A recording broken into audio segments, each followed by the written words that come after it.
Hi, I'm Julie. And I'm Caleb. Welcome to Nursing You, the podcast where we redefine nursing in today's healthcare landscape. Join Julie and I as we step outside the box on an unconventional healing journey.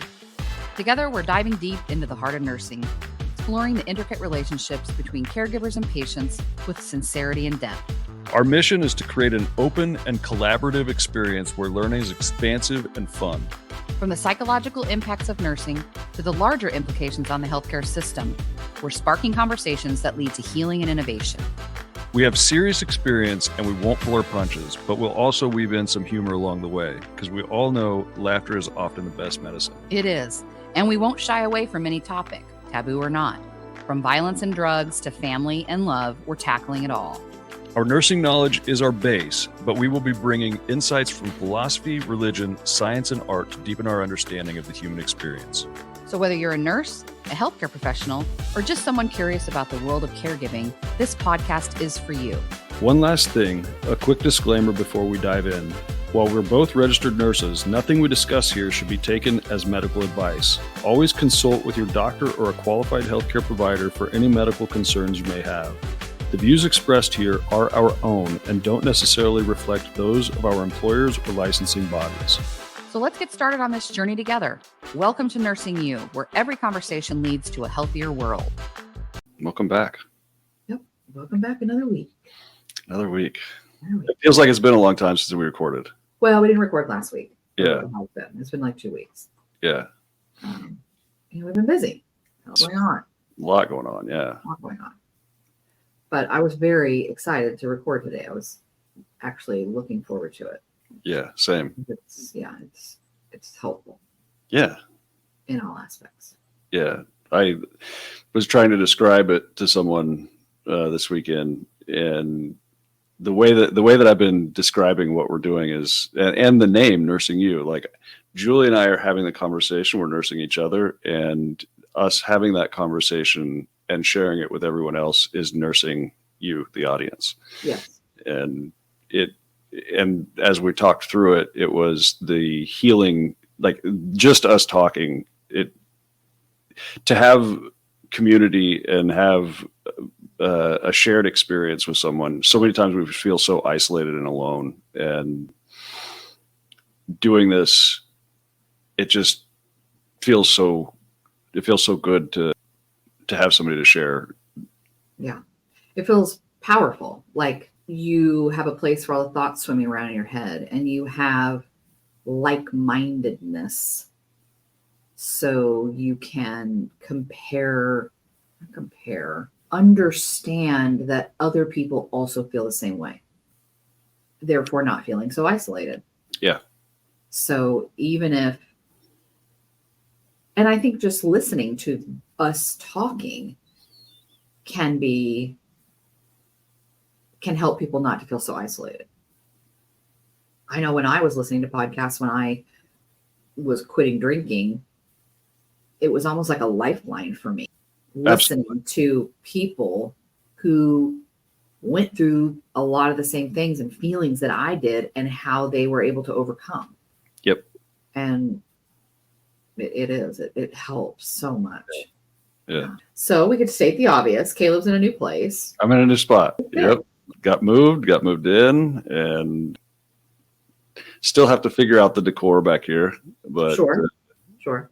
It's, And now that you have something, I'm going to have to get something. So I'll think about it. Yeah. Right now, I'm just in my daughter's office and I have to move her little things, but I'm going to get something. Yeah. I've also taken on a new role in nursing, something I've never done before. I'm doing hospice. Yeah.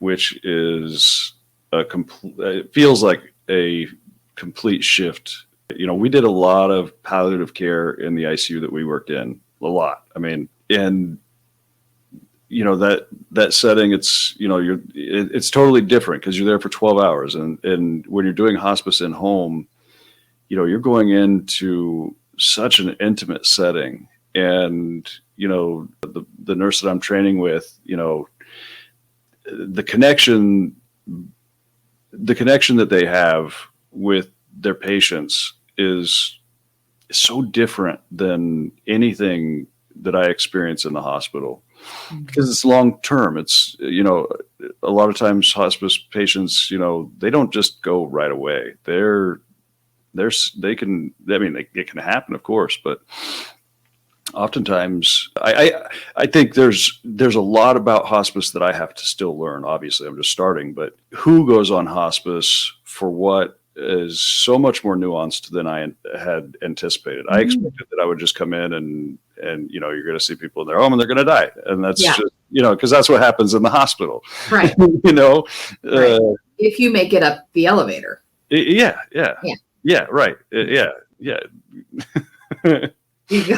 go from ICU, you're on hospice. So get out of here. Yeah. And we need a bed. Right. And if you grab the lucky straw, if you make it from the unit to the first floor to the fourth floor. Yeah.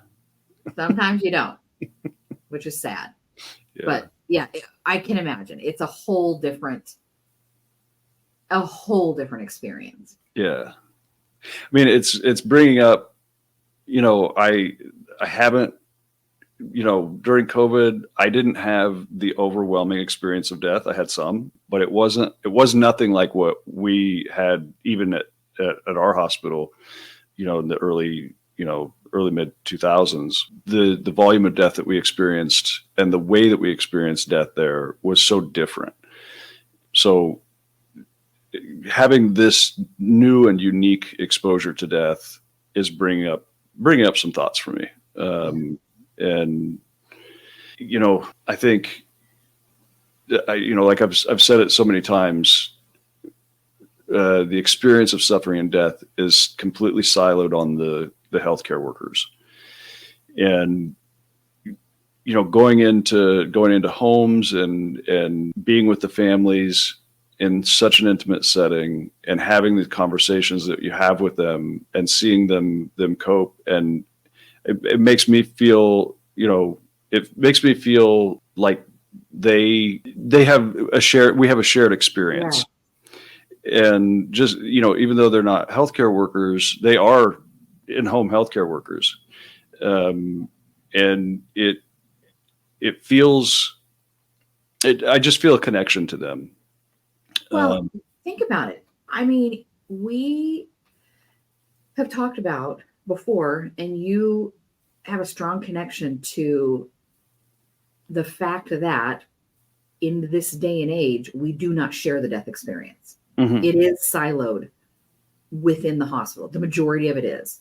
And you are now experiencing the shared experience. Yeah. That you've talked about, that we're not doing. And right. You are literally in it now. You are sharing the experience as it should be, as it used to be, as it always was. Yeah. Just like you've talked about in the past, you didn't if your family member was dying, you did not go to the hospital. That's not where you went. Them at home, the doctor may have stopped by, you dabbed their brow, you took care of their, if they needed to be repositioned. And I mean, I'm talking about Laura Ingalls Wilder days. That's the shared experience that's how it always was, until some shift happened and everybody thinks everybody's got to go to the hospital because God, we can't touch them. We can't help them. We have nothing. We cannot do it. Almost exactly what they need. That is what they need. Yeah. They need to be with their loved ones, sharing that experience. And so now you're kind of this overseer of that. Mm-hmm. With the knowledge that you have, teaching these family members what the experience is going to be like. Because you're taking care of the patient, but you're also taking care of the family and teaching them and showing them. Yeah. And they're probably teaching you and showing you a lot of things that, I bet your mind is just exploding. Yeah. I mean, one of the thoughts is just the amount of trauma that we've experienced unnecessarily. So many times the people that come in, how many times does CPR really work? Right. It's just not that common. And we do all these heroic things to keep something alive, keep someone alive that is trying to die. And that is, we carry that. We're still carrying that experience, all of those experiences that we've had. I mean, it does happen. It feels great when you do save someone and they come back and they're able to thank you. It's amazing. And not saying that we shouldn't try, but it's when the calmness of hospice is so beautiful in contrast to our experience. Yeah.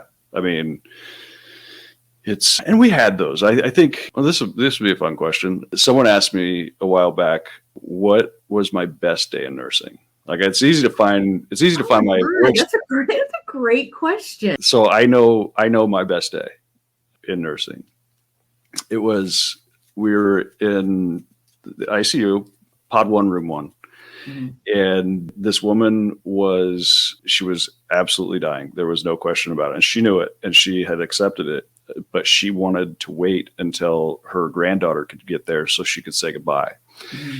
And that conversation happened at the beginning of the shift. And as the shift progressed, she just needed a lot of coaching on breathing. She had some lung disease that was killing her.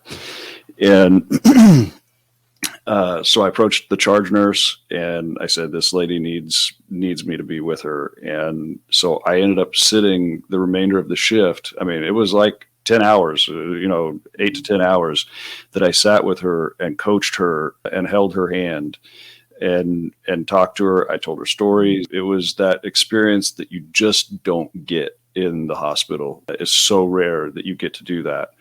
And I sat with her and she was so thankful and, told me that I helped her stay alive. And her granddaughter got there at the end of my shift. They said their goodbyes and she died. I mean, just like that. I mean, it was incredible. And I felt like I had given her, even though I didn't do much of anything for her, the fact that I was able to be there and give my life energy to her to keep her, to just like what even that's is all it was. What else could it be? You weren't pumping her full of oxygen. We didn't intubate her. We didn't put her on anything else. We didn't do drip. You were giving her life sustaining energy and presence and you were giving her you and connection. Yeah. That kept her alive. Yeah, right. And to meet the objective that she had, which was to tell her granddaughter she loved her and goodbye. And it was so incredible. I mean, it gives me goosebumps when I think about it. It was just such a beautiful moment. And I think that's my best day. Wow. Yeah. What's your best day in nursing? God. Easy to find the bad ones. I may have to come back next week. Just this. So the real now. I'm like, okay, was that? Well, this kind of goes into what we were talking about before we started talking, which is connecting. We've talked about it recently, connecting to the positive things. We're so programmed to connect to the negative things, and that keeps us in this negative state of mind.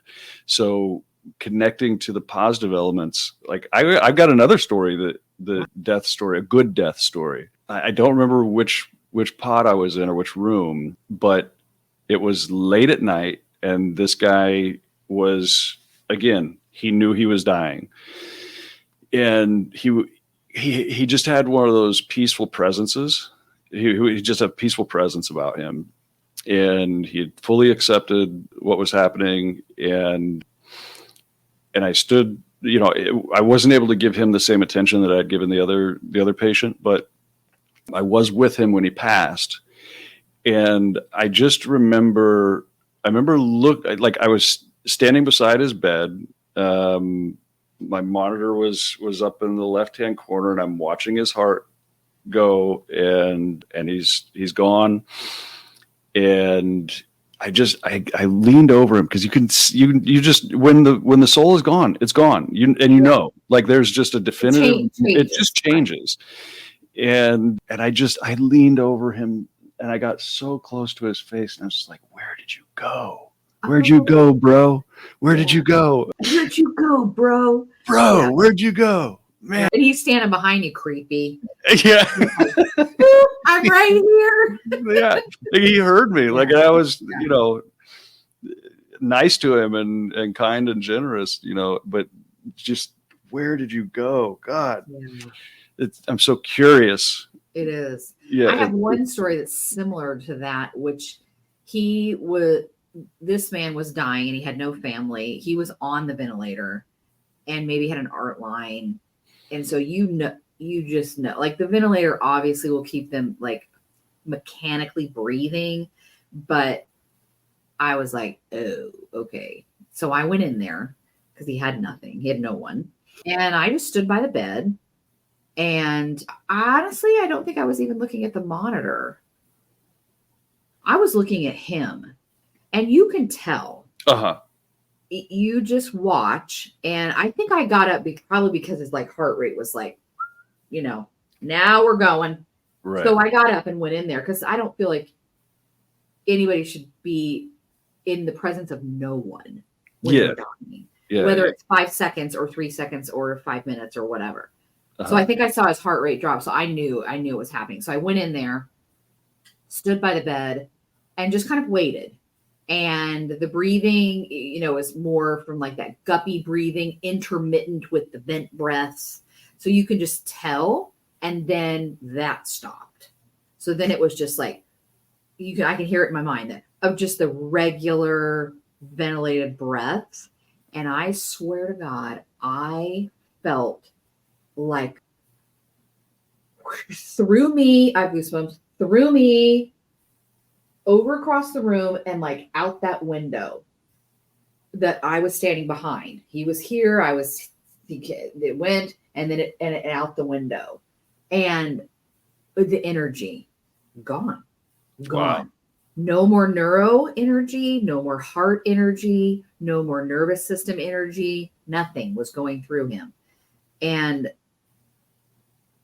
I wouldn't have said that was one of my best days. It was an experience for me that I know nurses know when they're gone, despite all the things keeping them alive. Mm-hmm.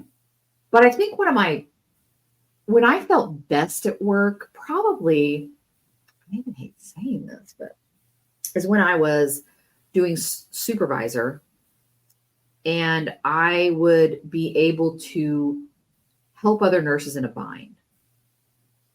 I was literally just thinking about that. My instance where the physician abandoned me and the patient died, like it could be a really good day for you. You saved me. Yeah. Yeah. It was saving other nurses, I think, for me. It felt, you could picture like the captain of a ship. When we made it through the rough seas on the shift, and that was victory. Those were good days for me. At least that's what I experienced as good. Right. So saving and helping the nurses, even maybe with a difficult male Foley. Yeah. Yeah. Yeah. Yeah. Yeah. You could say that. I'm like, nope, that's not how we do it. That is not how we do it. Or you are never going to get it in. Oh my gosh. Or the draw sheet with multiple people pulling up a panis. Yes. Yeah. That is victory. That is victory. You get it done. And I can remember feeling the feeling of like, oh God, we fucking did it. Yep. We did it. And I would go around sometimes and give high fives. Yeah. Like, you understand what we just did? Yeah. Are you understanding what we just got through? Yeah. So those were some of my best, what I would say, but like, was it? Is that really the best? I guess it was the connection with the other nurses that I felt was my place and my education and my ability to teach and support, because I don't know, I guess the nursing examples are like, Well, I mean, I said it at the very, very beginning. I think the very, very first podcast, I deferred to you. You were and are such a tremendous leader. It didn't matter how much chaos was happening. You even if you didn't have control, no one ever knew it. You just always had that presence that we're going to get through this and it's going to be good. yeah. Always. You're a tremendous leader. And I don't know where that comes from. I mean, I feel like, you can build and grow leaders, but I had that from day one. Even in nursing school, I was like that. Yeah. With your little people. And because I graduated and I was turned 18, and then I went to some school. And so I was probably like 5 years or 6 years out of high school before I went to nursing school. I mean, I had my undergraduate stuff, but when I actually got into nursing school, because I started in 2000 and graduated in, oh God, it was longer than that. I graduated in 91. And no, I graduated in 2000. So in 98. So it was like 7 years. Mm-hmm. So all those little new little nurses, CNA before, so I was kind of always, maybe because of the age I went to school, like the mom. I didn't have kids yet, but I was like the mom and had that role. And again, I think that kind of comes from our growing up and how we were and what we had to do and what kind of situations we were placed in, and just things that develop your personality. So sure. Yeah, I think for me, a lot of my positive experiences at work were the in-between times of patient care. Even though I feel like I was really good at patient care, but it always let me down. Like I just felt like I just could never do what I really wanted to do.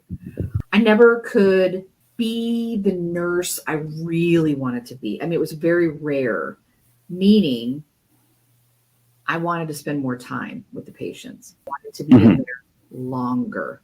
Yeah. I wanted to help them with their evening cares. I wanted to make sure that they were this, that, and the other. I always felt rushed to do the tasks that needed to be done. And that left me feeling empty a lot of the time. And I think that has accumulated into what they're now calling moral injury, which is I just couldn't give what I knew I wanted to. Yep.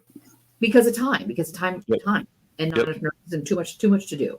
Yeah. And so maybe that's why I lean more towards the education, the leader, charge nurse role, because that gave me fulfillment. I could do that. Well, you were nursing staff. Right. Yes.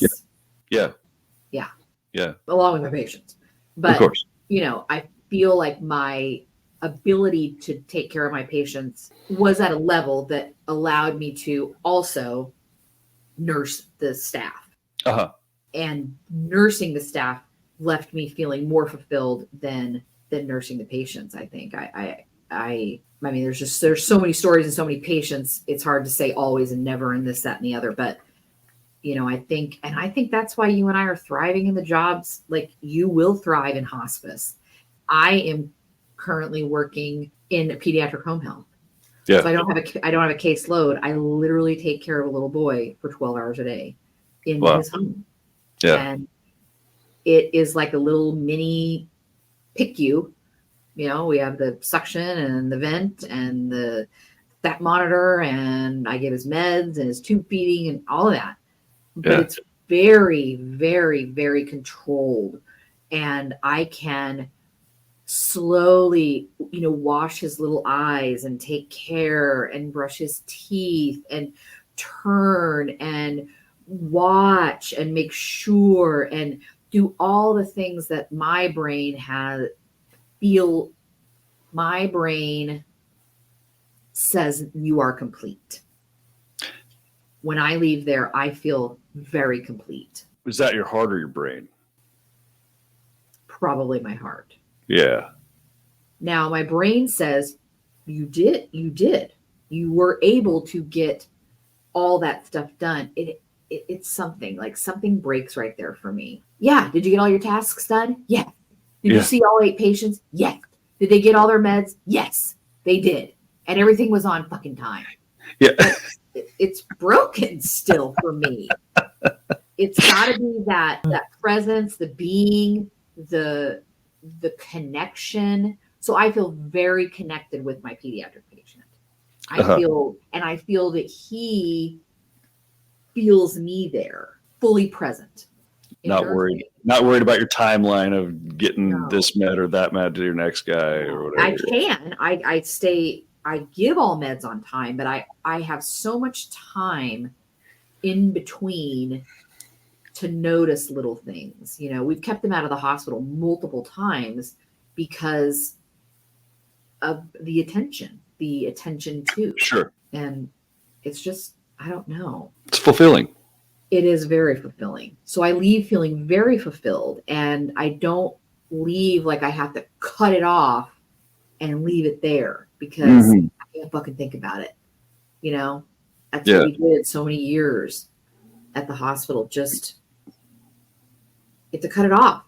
Yeah. You give the mess over to the next nurse coming on. It's a mess. Yeah. You have no control over what they're going to do, only what you were able to do. And sometimes it feels like a bare minimum. So those feelings, those lingering, I don't know, ends that just are, floating around out there. Coming into these new positions later in life, it has been very, very interesting to kind of step back and look at. I mean, I said the words, I will never work home health. I will never. See, I think home health I think it's almost the only solution that we have to the healthcare crisis. I do believe that now. I see it very clearly that the models that we've been operating under for so long aren't working. And, there's families are going to have to take care of their own again. It's just going to have to happen. And I don't know what that looks like. I think nursing would be just what you said, just as you were describing my role in hospice, educating and overseeing and guiding the process that will just be kind of nodes of knowledge that bounce around from house to house to assist and provide guidance. Because there's just too many people that are on the threshold of needing care. Yeah. Yeah. And there's just not enough of us. It's just math. It's just math. Math. Yeah. Does not add up. Yeah, it does not add up.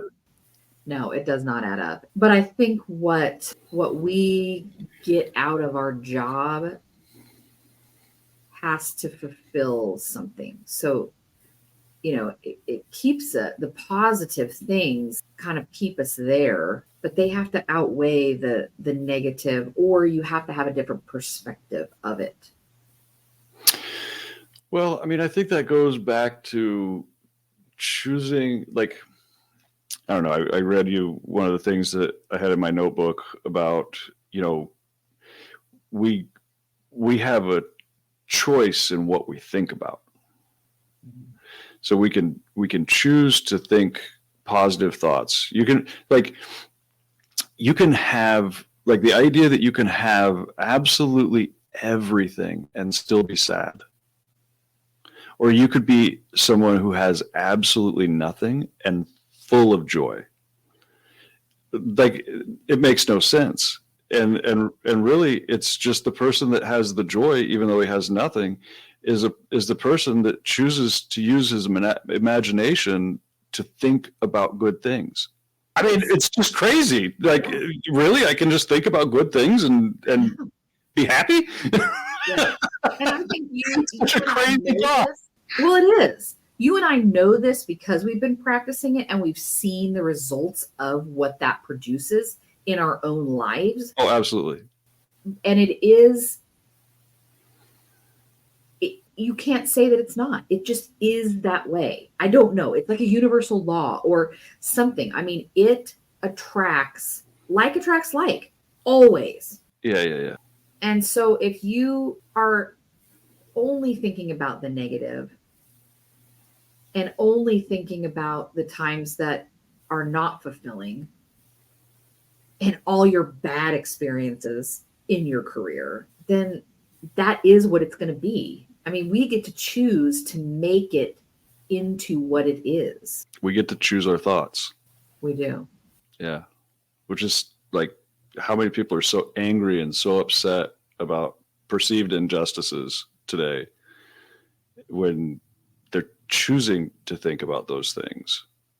I mean, not that the injustices don't exist or that there shouldn't be something done. I mean, we're here doing this because of our experience and we want to do something about it. We don't want to just be lazy and wallow in our self-pity. We want to or keep it to ourselves. Or keep it to ourselves. We just can't hold it in. If you feel like you got to say something, you got to say something. Yeah. And I've always felt like that. I've been, I've been pretty mouthy over the years, and if I think something and want it, and I'm just going to say it because that's just the way it is. And I think that keeps your brain a little bit organized into reacting to what is perceived injustice. Or responding rather than reacting. Right. Responding is more controlled. Yeah. I mean, we live in a time that is so crazy in so many ways. We've made so many advancements in so many ways, and yet we're still the same people that we were before we had all this technology. And the technology, I think it changes the way we think.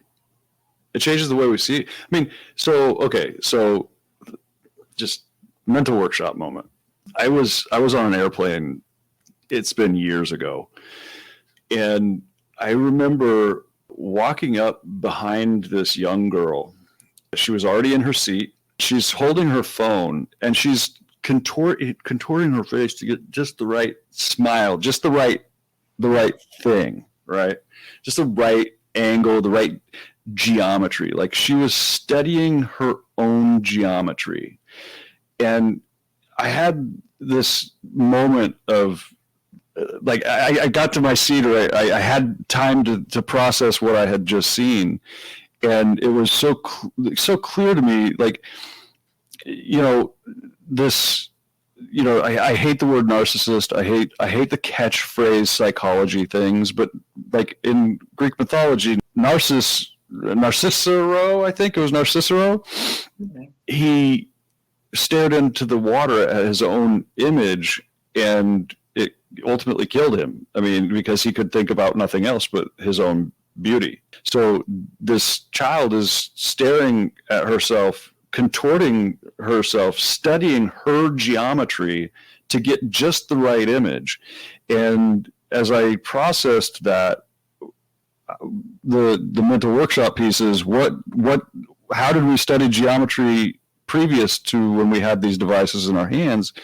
And we would study daisies and roses and flowers and natural geometries that existed completely external to us. The focus was external. It was never entirely upon ourselves as it is today. And I don't know, how did I even get onto this ramble? What did you say that sparked these thoughts about technology?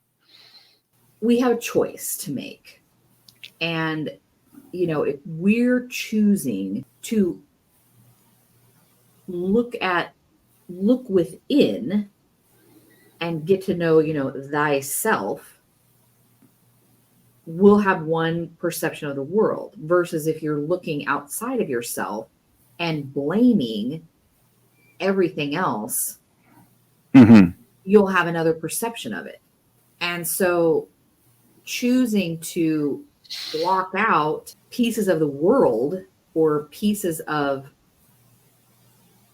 I wonder what she was thinking when she was doing that. Was she cultivating a perfect image for Instagram or whatever it was, presenting, you're right, contorting herself, choosing that that's important because she knows no other, or she does not believe that her own image is just perfect in and of itself. Yeah, that's a thing. We've been sold that lie. I would definitely agree with that. I don't know. It seems like there was something more. I was chasing down something more there. It'll come to you. And so how does the hospice position differ from like working in hospital in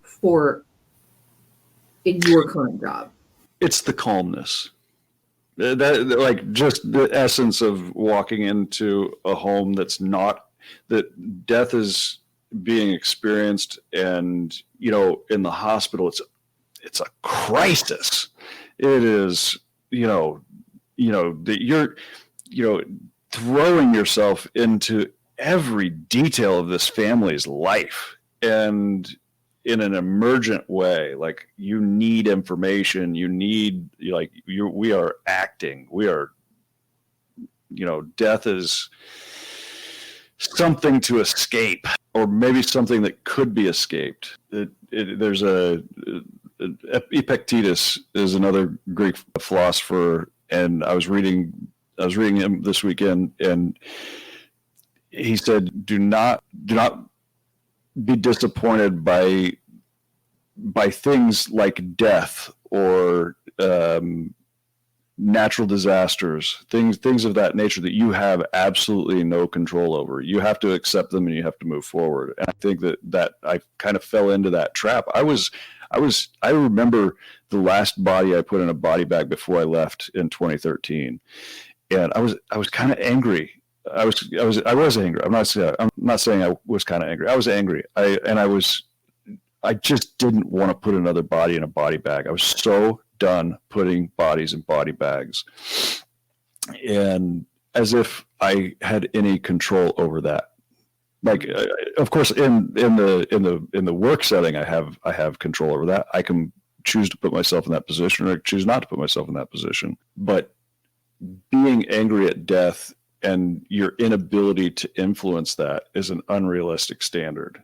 And so the contrast of having the experience where I have answers in the hospital setting, I have the answers, I know what to do, I can, give this drug, I can do this intervention, and I can save this life, versus this family's accepted it. You walk into that room and it's so peaceful. You're on the same page. This is happening. We're not fighting it. We're going with the flow. We're gonna take care of this, him or her, and peaceful. It's peaceful. It's beautiful. Yeah. Like they're running in the hospital. We run away from death, and in an in-home hospice setting, you're basically walking towards, just walking it out. Yeah. Where you know the end is there. You don't know when it's going to happen, but you're just calmly walking. There's no running away from. There's no. It's a common thread of knowing. And shared. I think that is so huge that it's shared. I think that is the detriment to a lot of the nurses in the hospital who deal with a lot of death, is it's not shared. It feels like it's all on you. I mean, you've got your two patients, no matter where it is in the hospital, on the floor, and you've got 4 patients or 5 patients, and so does every other nurse, and one of your patients dies, you're getting some help, but they got their patients to take care. Like, you get it for like, okay, are you good now? Are you good? I feel good. Okay. Because they got their shit to do. Yeah. There's nothing shared about it at all. Yep. You might get help and physical support in doing all of the things. You pull out, it's not just something you put in the computer. You pull out a death packet. Yeah. Because it's got like 5 pages and 400 things you've got to do. Yeah. Tell a supervisor to fill out the packet. Yeah. It's only shared within such a small amount of people. Maybe 3. Maybe. At night, if you're there, maybe. And those other people, and even you, maybe you more, but are not literally connected.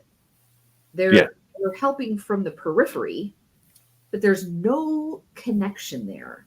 And the act of a human, the body and the soul dying, and the soul leaves, and then you just have the meat sack. That is so energetic, and it cannot help but seep into you and your energy.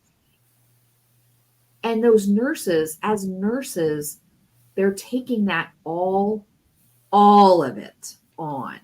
Yeah. Especially when it's chaotic. Especially when the families are chaotic. It affects us. Absolutely.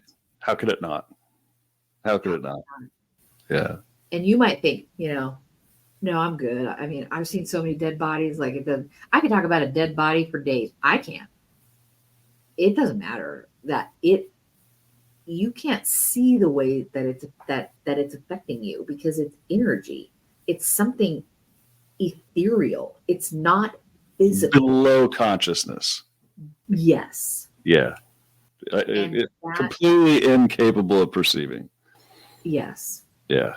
It's an experience that is better shared with other people who are also sharing the experience. Yeah. And I think that's why, some of those times that, if nurses can think of times that they were literally able to sit with their dying patient, I'm sure there are times that it's a different thing, rather than like, family calls out in the room, needs medicine. You run in, go to the Pyxis, get the medicine, get the morphine, get the hurry up, dose is not in there, call pharmacy, run around, try to find a syringe, can't get it. She calls, he's got to go pee, can't get in there. Who did it, do that, call that. Then you finally get in there and you're like, okay, yeah, all right, you good? I mean, need water, whatever we bring, you bring up that death card or with the food on it. It's like, and we do it just over and over and over and over like it's nothing. It's a heavy weight. Heavy weight. Now, how do you do it different? Can you do it different? Can nurses do it different? The ones who are still doing the work, still working in the hospital, still in the ICUs, still in the ER, still taking patients, all the patient death. What is it? What can you do different? Is it just a perception change? The process isn't going to change. I mean, I think you have to go through the kind of the dark night of the soul. You have to go through it. You have to hit that rock bottom and reevaluate. I mean, the innocence that I approached my career initially, like I couldn't approach it any other way, because if I didn't approach it that way, I wouldn't be a good nurse. I wouldn't be as skilled as I am. And I don't think if I did it any other way, it would be uncaring. It would be uncommitted. Like, you have to be committed to this career. And until you get to that breaking point where something has to change, and maybe some people don't have to go through that. I don't know. Good for them. Like, bravo. But for us, we had to get to that breaking point. And maybe it says something about our care that that we care more or something, or too much. Maybe, I don't know. I'm definitely open to that idea. I think I've probably cared more for others than I have myself, and So I think that's what it is. It's not that the not care is there, but that maybe there's a disproportionate amount of care. So it's very heavy on them, light on us. Light, not a lot of care for ourselves and our souls. That's where it is, because nurses will still have to put patients in body bags. Nurses will still have to deal with families. But maybe if you make it more even, or even give yourself a little more.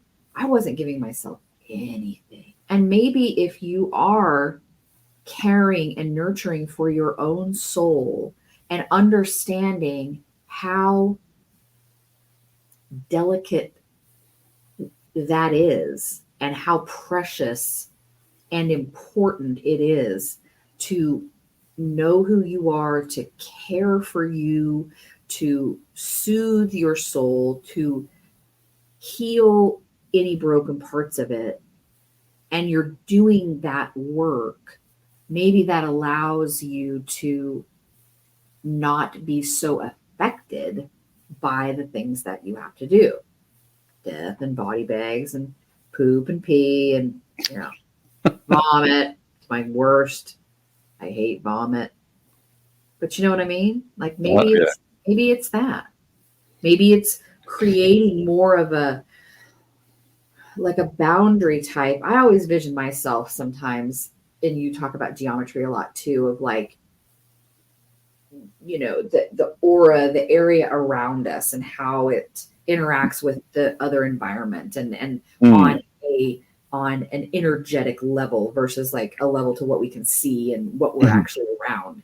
And if I look at myself before and think, God, a lot of those circuits were broken, close all the way. Like the electricity wasn't getting through. There were a lot of broken connections.